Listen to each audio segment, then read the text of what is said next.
कठोपनिषद के प्रथम अध्याय की अंतिम वल्ली तृतीय वल्ली में आपका स्वागत है। यमराज नचिकेता से कहते हैं, ऋतं पिबन्तौ सुकृतस्य लोके गुहां प्रविष्टौ परमे परार्धे छायातपौ ब्रह्मविदो वदन्ति पंचाग्नयो ये च तृणाचिकेताः।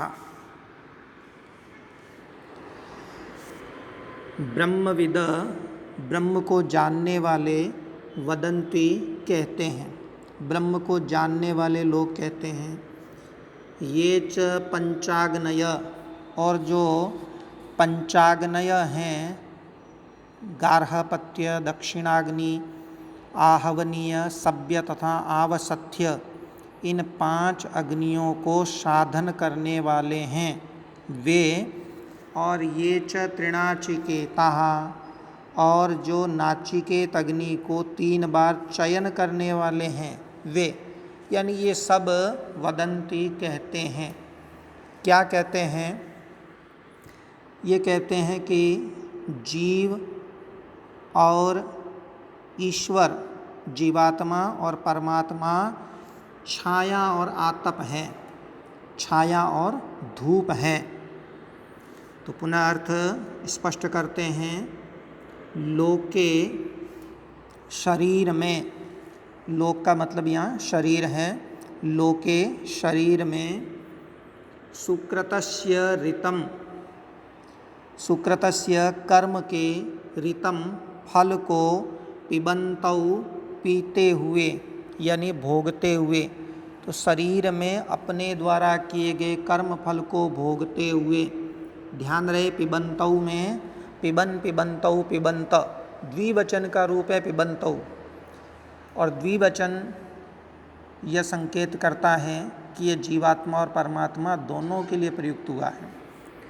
तो पिबन्तौ पीते हुए, भोगते हुए, और परमे, परम अति श्रेष्ठ, परार्धे, पर यानी जो परब्रह्म है उसकी प्राप्ति के अर्ध, अर्ध यानी गुहाम, हृदय रूपी गुहा में, प्रविष्टौ प्रविष्ट किए हुए, प्रवेश किए हुए, यहाँ भी द्विवचन है, जीवात्मा और परमात्मा दोनों का बोधक रहेगा।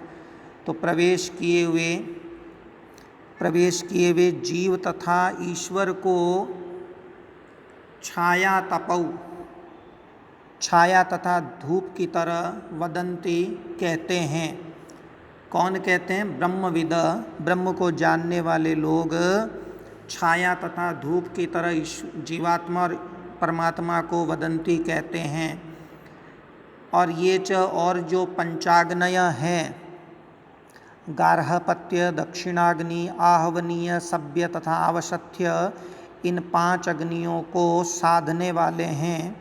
ये च तृणाचिकेताः, और जो 3 बार नाचिकेत अग्नि का अनुष्ठान करने वाले हैं वे भी वदंती कहते हैं।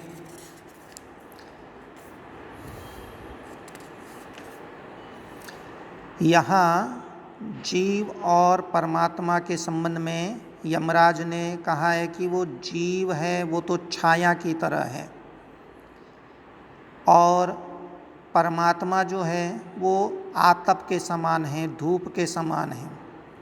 जीव को छाया की तरह इसलिए बताया गया है क्योंकि वह तमोगुण प्रधान अज्ञान से आच्छादित रहता है, और परमात्मा जो है वह सत्व गुण प्रधान माया से आच्छादित रहता है, इसलिए धूप के समान, आतप के समान बताया गया है।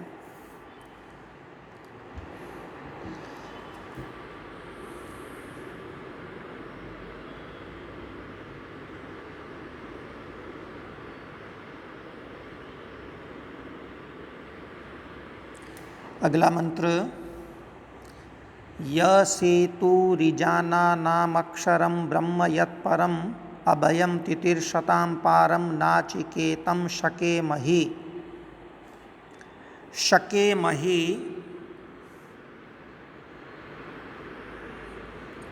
सकते हैं, पूरा अर्थ लें तो जान सकते हैं। ज्ञातुम शकेमहि जान सकते हैं, ज्ञातुम पद यहाँ नहीं आया है लेकिन तात्पर्य यही है, जान सकते हैं। किस किस को जान सकते हैं? एक तो नाचिकेतम और दूसरे ब्रह्म को, नाचिकेत अग्नि को तथा ब्रह्म को शकेमहि हम जान सकते हैं। यह जो ईजाना नाम यज्ञ करने वालों के लिए सेतु है, सोपान है, सीढ़ी है, पहला उपाय है, तो ये तो नाचिकेत अग्नि है। तो उस नाचिकेत अग्नि को और पारम तितिर्षताम संसार के पार जाने की इच्छा रखने वालों के लिए अभयम भय रहित, अक्षरम अक्षर क्षर न होने वाले, विकारों से रहित, यत परम जो पर ब्रह्म है। यहाँ अभयम और अक्षरम दोनों पद ब्रह्म की विशेषता को बताने वाले हैं। भय से रहित तथा अक्षरम क्षय से रहित, विकारों से रहित, यत परम ब्रह्म जो परब्रह्म हैं उसको शकेमहि हम जान सकते हैं। पुनः देखिए, यह जो ईजाना नाम यज्ञ करने वालों के लिए सेतु है, प्रथम सेतु है, प्रथम सोपान है। जितने भी अग्नि से युक्त कर्म हैं उनको यज्ञ नाम दिया गया है। यद्यपि अग्नि जो है वो मोक्ष का साक्षात साधन नहीं है, परोक्ष साधन जब अवश्य बनता है, क्योंकि मानव जीवन का सबसे उत्कृष्ट लक्ष्य तो मोक्ष होता है और अग्नि आदि यानी यज्ञ आदि करने से यज्ञकर्ता का मन अंतःकरण निर्मल हो जाता है, स्वच्छ हो जाता है और फिर उसकी प्रवृत्ति मोक्ष की ओर बढ़ती है। इसलिए अग्नि भी, यज्ञ भी एक प्रकार से नीचे की एक सीढ़ी जैसा ही है। तो जो यज्ञ करने वालों के लिए जो सेतु है नाचिकेत अग्नि, उसको और पारम तितिर्षताम इस संसार से पार जाने वालों के लिए, पार जाने की इच्छा रखने वालों के लिए, पहले हिस्से में तो जो स्वर्ग आदि की इच्छा रखने वाले उनका उल्लेख किया गया है और अब जो मोक्ष की इच्छा रखने वाले उनका उल्लेख है। तो संसार से पार जाने की इच्छा रखने वालों के लिए जो अभय है, भय रहित है, अक्षर है, विकारों से रहित है, यत परम ब्रह्म जो परब्रह्म है उसको भी शकेमहि हम जान सकते हैं।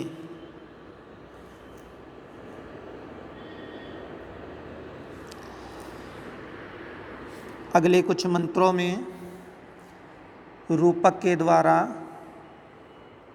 आत्मा, शरीर, बुद्धि, मन, इंद्रियां और विषयों को स्पष्ट कर रहे हैं।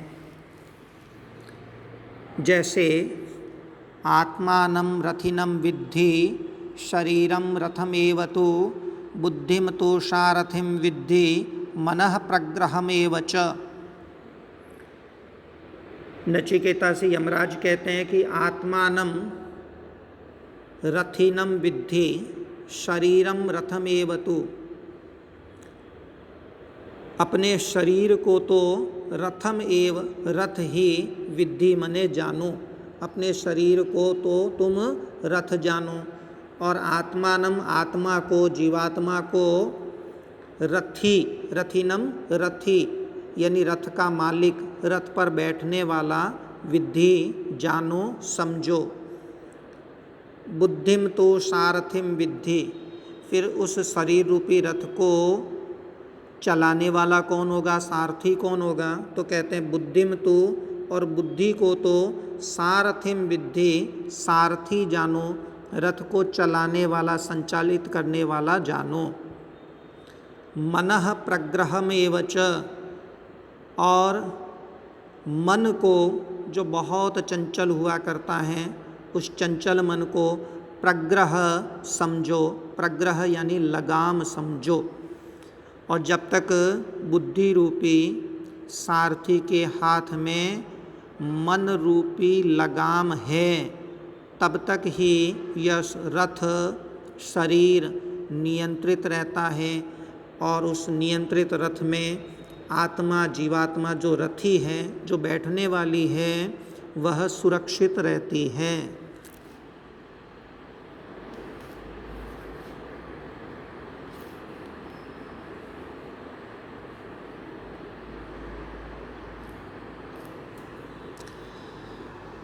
इंद्रियाणि हयानाहुर्विषयांस्तेषु गोचरान् आत्मेन्द्रिय मनोयुक्तं भोक्तेत्याहुर्मनीषिण।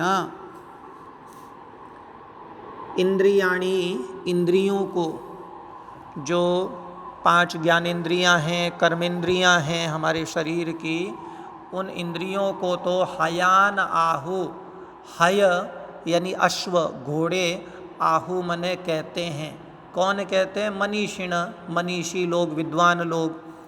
तो मनीषी लोग, विद्वान लोग इंद्रियाणि, इंद्रियों को हयान आहु, हय कहते हैं, अश्व कहते हैं। विषयांस्तेषु गोचरान, और तेषु उनमें विषयान, विषयों को, रूप रस गंध स्पर्श इत्यादि जो विषय हैं, उन विषयों को गोचरान, गोचर कहते हैं, यानी मार्ग कहते हैं।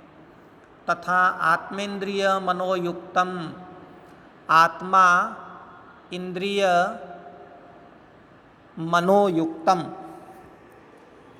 आत्मा इंद्रिय और मन से युक्त जो आत्मा है, उसको तो भोक्ता इत्याहु, भोक्ता कहते हैं, उपभोग करने वाला कहते हैं। इंद्रिय और मन से युक्त जो आत्म तत्व है, जो आत्मा है, जो सारथी है, उसी को इस रथ का भोक्ता इत्याहु, भोक्ता ऐसा कहते हैं। यद्यपि जो भोक्तृपन है वो केवल आत्मा में नहीं होता है, ये ध्यान रहे। आत्मा तो भोक्तृत्वहीन है, किंतु बुद्धि आदि के कारण उसमें ऐसा समझ लिया जाता है कि यह आत्मा ही भोक्ता है, उपभोग करने वाला है। तो इससे संबंधित शेष मंत्रों का अध्ययन कल किया जाएगा। बहुत बहुत धन्यवाद।